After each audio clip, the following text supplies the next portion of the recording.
Assalamualaikum warahmatullahi wabarakatuh. Perkenalkan, nama saya Vina Alia Mukita dengan NIM 2419113200023 dengan nomor absen 133 dengan dosen pengampu Dr. Oski Iliandri, Magister Kesehatan. Di video ini saya akan membahas terkait dengan anatomi muskuloskeletal di regio thoracis dan membri superioris dan vaskularisasi dan inervasi sistem muskuloskeletal. Yang pertama adalah regio thoracis atau toraks. Toraks merupakan rongga yang berbentuk kerucut. Pada bagian bawah lebih besar daripada bagian atas, dan pada bagian belakang lebih panjang daripada bagian depan. Pada rongga toraks terdapat paru-paru dan mediastinum.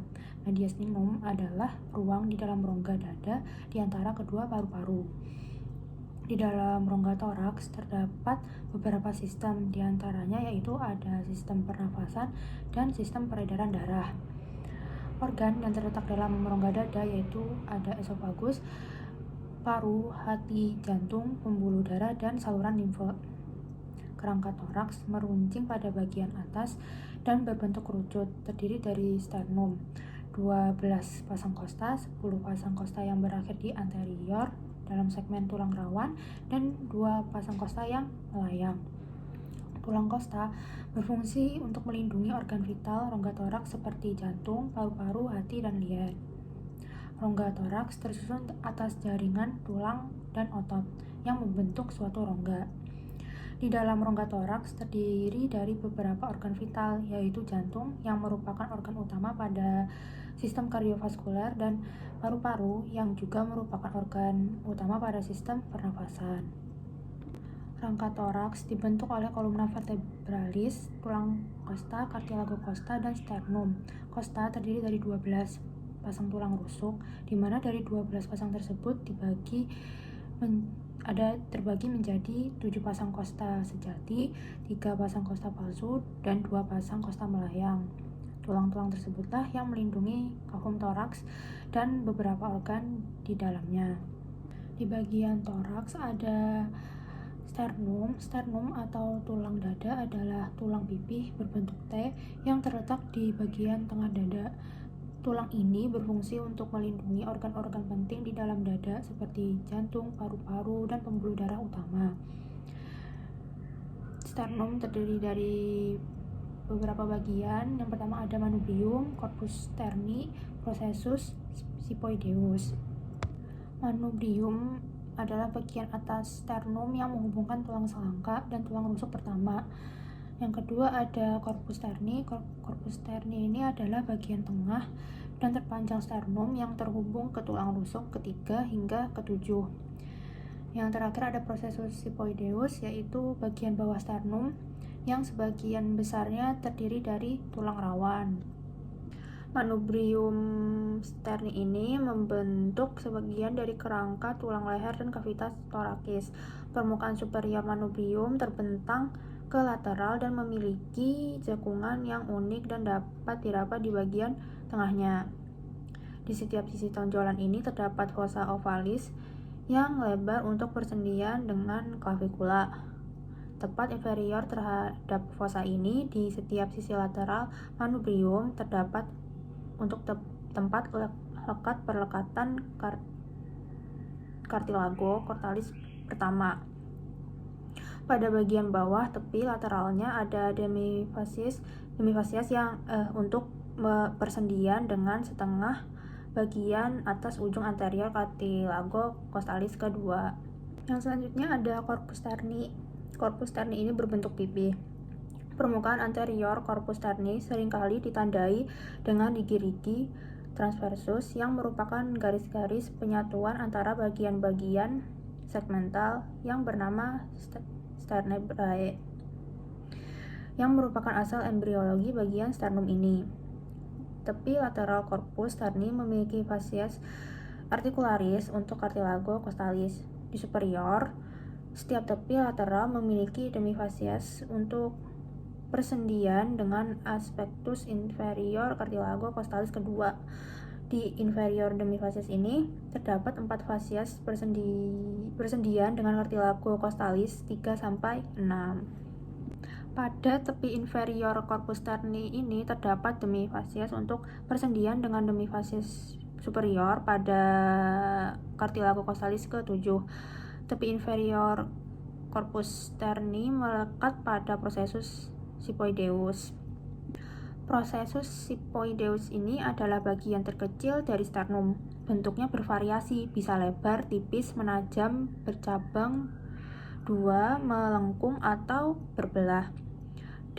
Dimulai sebagai struktur cartilago yang mengalami proses osifikasi atau penulangan saat dewasa.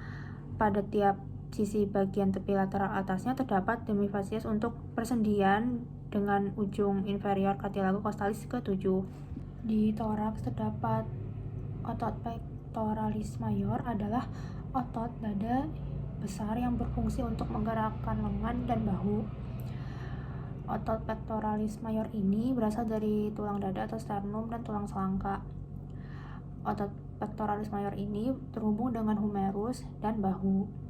Selain pectoralis major, ada juga pectoralis minor. Otot pectoralis minor adalah otot tipis yang berbentuk segitiga yang terletak di dada bagian depan, tepatnya di bawah otot pectoralis major. Otot ini termasuk salah satu otot yang paling superficial pada dinding toraks. Otot pectoralis minor ini terletak di posterior dari otot pectoralis major.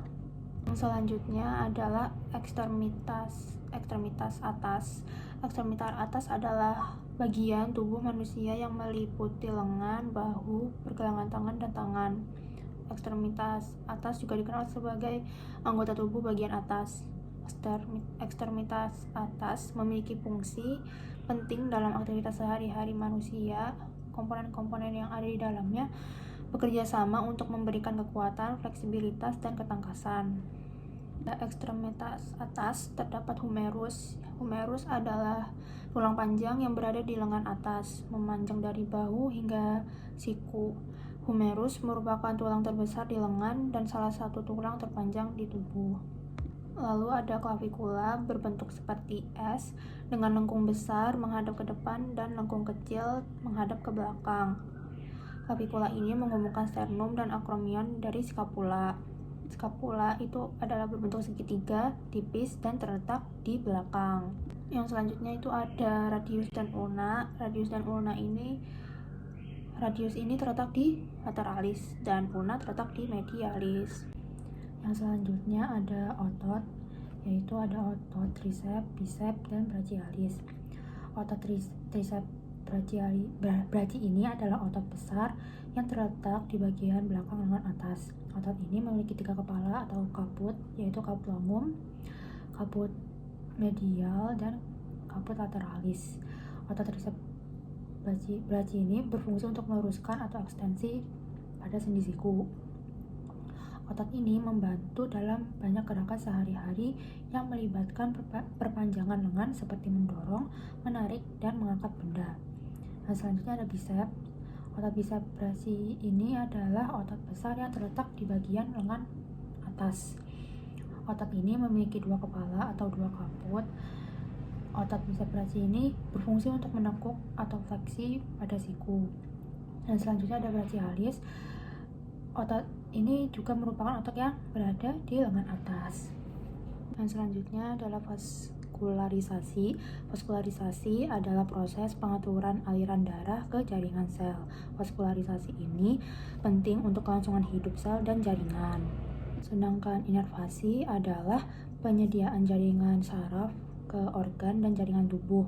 Inervasi memiliki komponen utama yaitu sensorik, jalur aferent, dan pusat integrasi, jalur efferent, dan reseptor. Yang selanjutnya adalah vaskularisasi dinding toraks. Pola vaskularisasi sesuai dengan struktur rangka toraks, yaitu berjalan di celah interkostal dan paralel terhadap rusuk. Ada arteri, yaitu thoracic aorta, melalui posterior, interkostal, dan subkostal.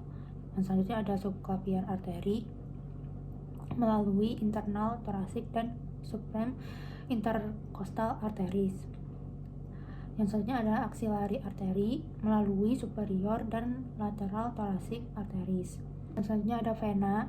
Vena interkostal berjalan bersama arteri dan saraf interkostal dan terletak paling superior dari costal grooves. Terdapat 11 vena interkostal posterior dan 1 vena subkostal di tiap sisinya. Vena interkostal posterior bernastomosis dengan vena interkostal anterior. Hampir seluruh vena interkostal posterior berakhir di azygous atau hemiazygous venous system yang akan membawa darah ke SPC. Vena interkostal anterior berakhir di internal thoracic vein dan dibawa ke vena subclavian. Yang selanjutnya ada inervasi dinding toraks. Terdapat 12 pasang saraf spinal thoracalis yang menginervasi. Setelah keluar dari foramen 4, saraf spinalis thoracal berbagi menjadi anterior dan posterior primary rami. Anterior rami saraf T1 sampai T11 membentuk saraf interkostal yang berjalan sepanjang celah interkostal. Anterior ramus T12 saraf subkostal. Posterior rami berjalan ke arah posterior melewati lateral dari processus articulare dari vertebra untuk mensuplai sendi, otot, dan kulit pada punggung di bagian torakal. Yang selanjutnya adalah vaskularisasi arteri. Vaskularisasi arteri pada daerah ekstremitas superior berasal dari arteri axillaris yang merupakan percabangan dari arteri subclavicula. Arteri axillaris bercabang menjadi arteri thoracoacromialis, thoracica interna,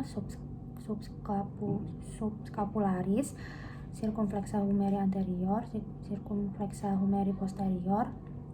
Arteri axillaris terbentang dari costa prima 1 sampai batas inferior musculus pectoralis major pada region brachii, berubah menjadi brachialis. Radialis berjalan menuju di antara otot-otot flexor superficial dan profundus lengan bawah sampai ke pergelangan tangan, bergerak melintasi popea radialis, lalu berjalan di antara dua caput musculi interosseus dorsalis 1 dan memasuki telapak tangan dan memberi suplai utama pada arcus pulmonaris profundus.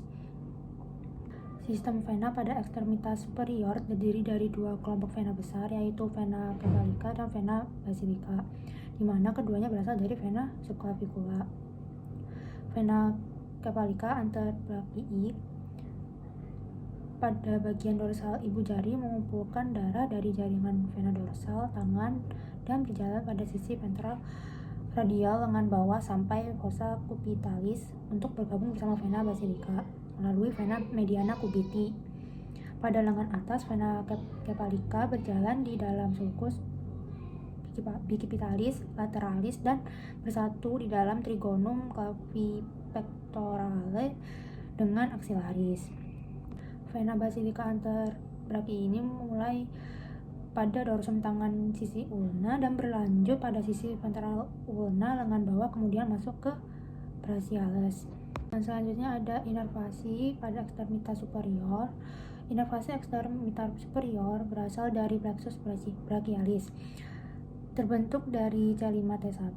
Awalnya ramus anterior ini bersatu membentuk 3 trunkus yang kemudian tersusun kembali setinggi clavicula membentuk 3 fasciculus. Plexus brachialis memiliki 2 bagian topografi, pars supraclavicularis yang terdiri dari trunkus dan saraf perifer yang berasal dari trunkus atau ramus anterior saraf spinalis. Pars infraclavicularis terdiri dari fasciculus.